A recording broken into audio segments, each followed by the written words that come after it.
이산 확률 분포에 대해서 알아볼 겁니다. 자, 이산 확률 분포를 알아보기 전에 우리가 고등학교에서 배우는 확률 분포의 큰 그림을 한번 그려보고 가는 게 아주 의미가 있을 것 같습니다. 왜냐하면 여러분이 머릿속에 우리가 뭘 배우는지, 어떠한 큰 그림 하에서 어떠한 가지들을 배우는지, 그지? 그런 것에 대한 개념이 없기 때문에 배우면 배울수록 혼란스럽다 이거야. 그래서 먼저 이 확률 분포에 대한 큰 그림을 보고 가겠습니다. 뭐 큰 그림이라고 해서 뭐 엄청난 게 나오는 건 아니에요. 그죠? 상당히 간단합니다. 그래서 우리가 확률 분포라고 하면 크게 두 가지로 나눌 수가 있는데 그게 이제 이번 시간에 배울 이산 확률 분포와 그 다음 연속 확률 분포라는 거야. 그지? 그럼 먼저 이 이산과 연속을 어떻게 우리가 구별하느냐라는 문제가 생기는데 자, 이산이라는 것은 이산 가족 아시죠? 서로 헤어진 가족들. 그때 이산과 똑같은 한자를 씁니다. 즉 떨어져 있는 것이다 라는 뜻이에요. 떨어져 있다라는 건 뭐냐? 예를 들면 우리 뭐 확률 변수가 0, 1, 2 이런 값들을 갖는 그죠? 그러한 확률 분포를 생각해 보자 이거야. 확률 변수 x가. 그런데 이 확률 변수 x 0, 1, 2라는 것은 0 다음에 뚝 떨어져서 1이 나오고 그 다음 뚝 떨어져서 2가 나오는 거지.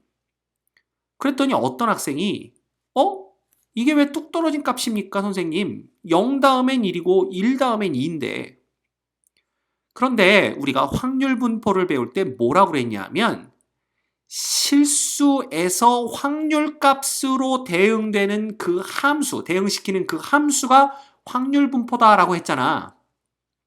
실수지 실수. 그지? 즉 0과 1 사이에 실수가 몇 개 있냐 이거야. 어마무시하게 많다 이거야. 그지? 따라서 0과 1은 엄청나게 떨어져 있는 두 수라는 걸 우리가 알 수가 있다라는 거죠. 그죠? 따라서 이렇게 확률 변수가 뚝뚝 떨어진 값들을 갖는 확률 변수, 확률 분포를 우리가 이산 확률 분포라고 이 얘기를 합니다. 자, 이 뚝뚝 떨어져 있다라는 것에 대한 개념이 이거 좀 애매한데? 라고 생각이 되면 이렇게 생각해 보세요. 확실합니다. 확률 변수를 셀 수 있으면 이산 확률 분포입니다. 자, 이거 봐. 0, 1, 2 하나씩 셀 수가 있잖아. 그지? 응? 예를 들어 주사위를 던졌을 때 나오는 눈의 수가 확률 변수인 경우에 1, 2, 3, 4, 5 셀 수 있잖아. 그죠? 나열할 수 있잖아. 그치? 이런 이런 것들이 바로 이산 확률 분포가 되는 겁니다. 이해가 됩니까? 반면에 연속 확률 변수는 연속적인 값들을 다 갖는 거예요. 예를 들면 확률 변수 x가 그죠? 어떤 물질에 끓는 점이야. 어떤 물질에 끓는 점들을 우리가 확률 변수 x라고 한다면 그죠? 끓는 점이라는 것은 뭐 100도 다음에 101도가 되는 게 아니잖아. 100도에서 101도로 한꺼번에 펑 하고 넘어가는 게 아니라 그 사이에 있는 모든 값들을 거쳐서 101도까지 가는 거지. 혹은 뭐 여러분의 키, 그죠? 신장. 여러분들의 키를 우리가 확률 변수로 둔다고 하더라도 이건 연속 확률 변수가 되는 겁니다. 연속 확률 분포가 되는 거고. 그지? 왜? 키도 175에서 176이 이게 현실성이 없다. 140에서 141, 그지? 140에서 141이 어느 날 자는 순간 뻥 하고 커지는 게 아니다 이거야. 140에서 141 사이에 있는 모든 실수값들을 거쳐서 141이 되는 거지. 그지? 그래서 이렇듯 셀 수 없잖아. 키를 어떻게 세? 그죠? 140, 141 세는 게 아니라는 거야. 그죠? 따라서 이렇게 셀 수 없는 연속적인 값들을 확률 변수로 갖는 분포가 연속 확률 분포다. 이렇게 생각하시면 돼요. 됐습니까? 자, 그럼 봐라. 여기서 우린 딱 하나 배워. 고등학교에서. 이항분포라는 것을. 그죠? 여러분들이 그렇게 많이 들어봤던 이항분포가 사실은 이산확률 분포의 한 종류라는 겁니다. 그 다음 연속확률 분포에선 딱 하나 배워. 그게 바로 정규분포야. 그지? 이게 대학에 가면 이산확률 분포만도 여러 개를 배우고요. 연속확률 분포도 여러 개를 배우는데 고등학교에서는 딱 하나씩밖에 안 배웁니다. 얼마나 땡큐야. 근데 그것조차도 모르고 있는 게 바로 여러분입니다. 그렇죠? 네. 그래서 이렇게 간단하니까 우리가 이제 좀 알고 가자 이거야. 알고 가자. 오케이? 그래서 이 이항분포와 정규분포는 이산확률 분포, 연속확률 분포를 먼저 다 다루고 난 후에 배울 거기 때문에 여기서는 그냥 이런 게 있다라는 정도만 알고 계시면 될 것 같아요. 됐죠? 오케이. 자, 그러면 이제 우리가 이산확률 분포에 대해서 본격적으로 알아봅시다. 자, 이산확률 분포는 방금 전에도 얘기했습니다. 확률 변수가 셀 수 있을 때, 그죠? 혹은 나열할 수 있을 때 그러한 확률 변수의 분포를 확률 분포를 이산확률 분포라고 한다라는 겁니다. 그죠? 자, 그래서 우리 확률 변수와 확률 분포를 설명하면서 예로 들었던 동전을 2개 던지는 시행을 생각해 보자 이거야. 그 중에 앞면이 나오는 동전의 개수를 확률 변수 x라고 둔다면 x는 0, 1, 2의 3가지 값을 가질 수가 있고요. 그 다음 걔네들이 나올 확률은 4분의 1, 2분의 1, 4분의 1이라고 얘기를 했었습니다. 그래서 대부분 이런 것들은 이렇게 표로 주어지고요. 그죠? 이런 걸 우리가 확률 분포표라고 하죠. 그런데 여기서는 봐. 확률 변수 x를 나열할 수 있잖아. 그랬으니까 표를 그렸겠지. 만약에 얘가 연속적인 값들을 가졌다면 표로 그리는 게 불가능합니다. 왜냐하면 x값들이 어마무시하게 많기 때문에 그것들을 다 나열한다라는 건 불가능하죠. 따라서 봐. 확률 분포 표가 주어졌다라는 것은 결국 얘가 이산확률 분포구나 라는 걸 의미하는 겁니다. 됐죠? 그 다음 이 확률 분포 표라는 게 결국은 봐. 실수와 즉 확률 변수지. 그지? 그 다음에 확률 값들의 대응 관계를 나타내는 함수야, 함수. 그지? 따라서 이러한 함수를 우리가 확률 함수, 즉 확률 분포가 함수긴 한데 이런 걸 또 우리가 확률 함수라고 나타낸단 말이야. 그런데 특히 이산 확률 분포의 확률 함수는 확률 질량 함수다라고 얘기를 해요. 그죠? 그러면 또 여러분들이 이게 뭐냐 이거야 이게 질량이 이거 단언하건대 신경 꺼라 이거야. 신경 꺼라.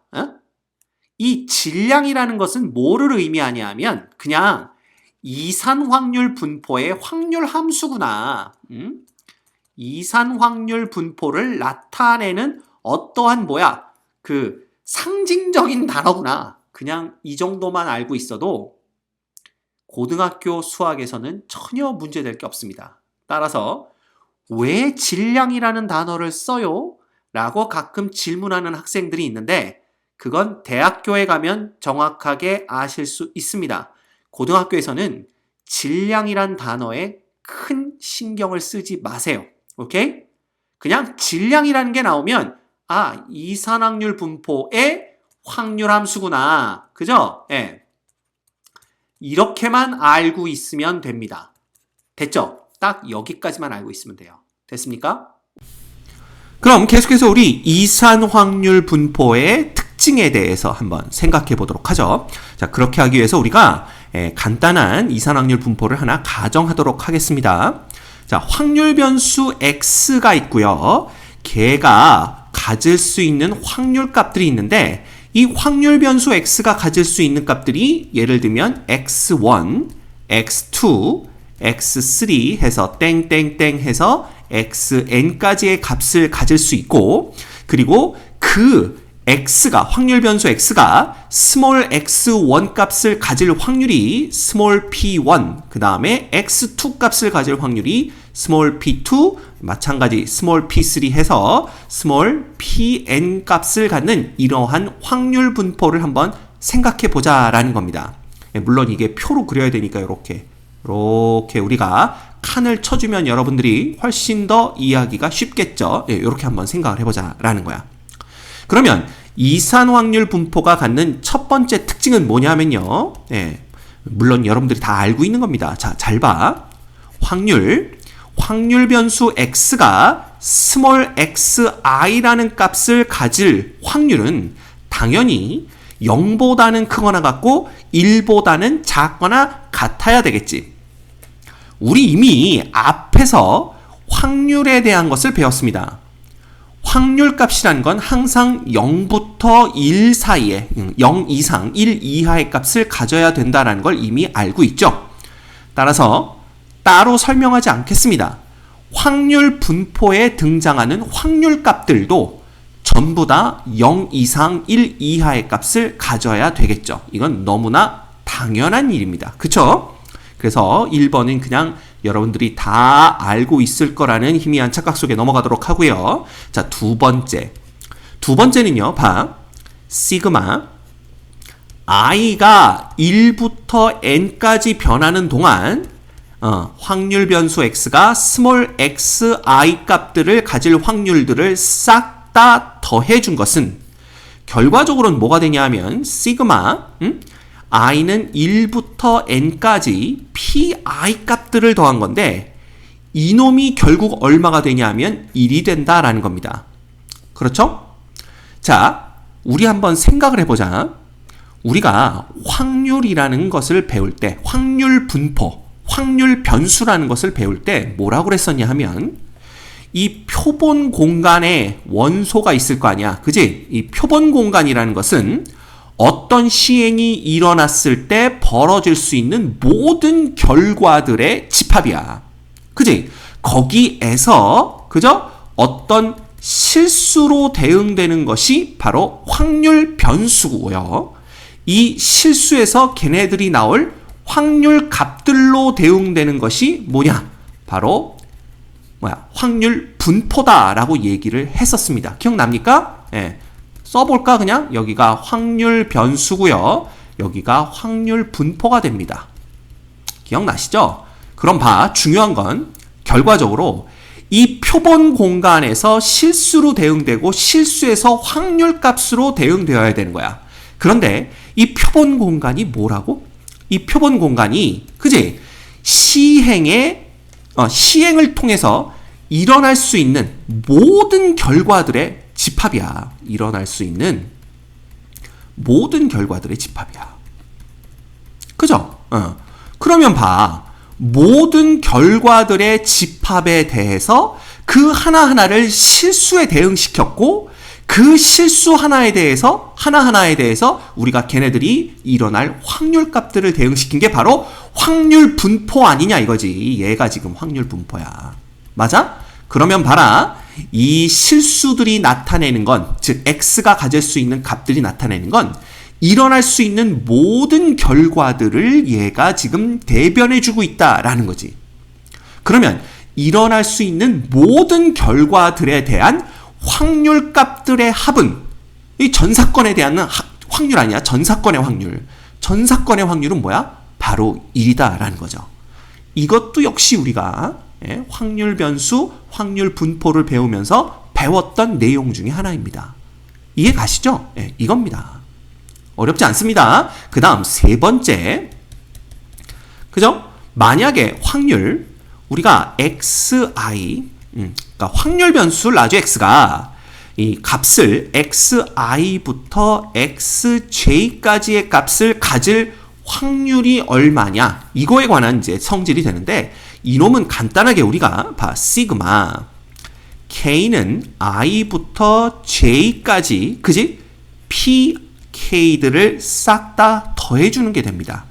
당연히 이 경우에 J는 가질 수 있는 값이 0, 1, 0은 아니구나. 우리가 1부터 봤었구나. 그죠? 예, 그러면 봐.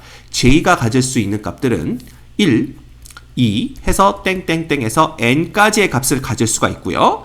당연히 i보다는 J가 더 크거나 같다라는 이러한 단서가 붙어야 되겠지. 그지? 조건이 붙어야 됩니다. 자, 이거는 우리가 어떻게 생각할 수가 있냐면, 예를 들어 우리가 주사위를 던지는 시행을 한번 생각해보자 이거야. 그죠? 주사위 던지는 것의 표본 공간은 하늘을 보고 있는 면, 즉 윗면이 눈금이 하나인 경우, 2개인 경우, 3개인 경우, 4개인 경우, 5개인 경우, 6개인 경우로 나누었고요.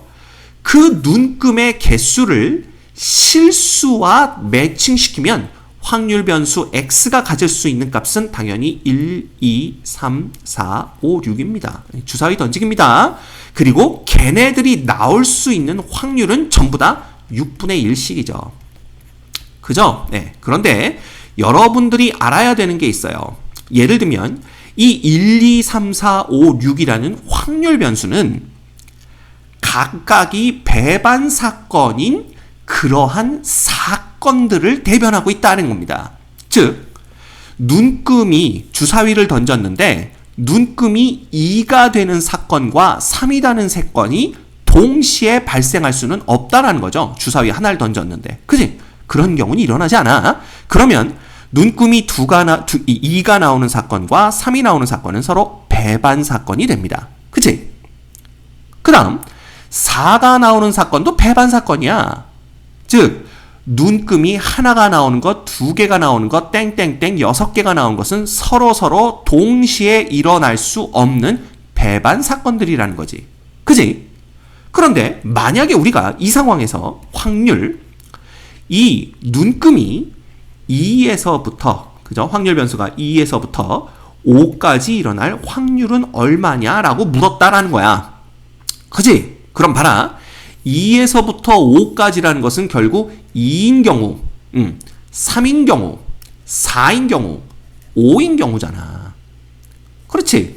2, 3, 4, 5인 경우야. 왜? 얘가 이산 확률 변수이기 때문에 우리가 표현을 2 이상 5 이하라고 해봤자 그 안에 속하는 값들은 2, 3, 4, 5 딱 4가지 셀 수 있는 4가지가 나온다 이거야. 그런데 봐. 이것들이 전부 다 뭐야? 배반 사건이네. 그럼 얘네들이 배반 사건일 때는 그냥 얘네들의 확률 값들을 우리가 하나씩 더해주면 된다라는 거지. 따라서 얘는 2일 때의 확률 6분의 1, 3일 때의 확률 6분의 1, 4일 때의 확률 6분의 1, 5일 때의 확률 6분의 1이야. 그래서 6분의 4, 즉 3분의 2가 된다라는 것을 우리가 알 수가 있다라는 겁니다. 이해가 됩니까? 이것도 우리가 배웠던 내용이에요. 그죠? 이거 우리 어디서 배웠는데? 이거 바로 확률의 덧셈 정리가 됩니다. 그죠? 기억납니까? 네.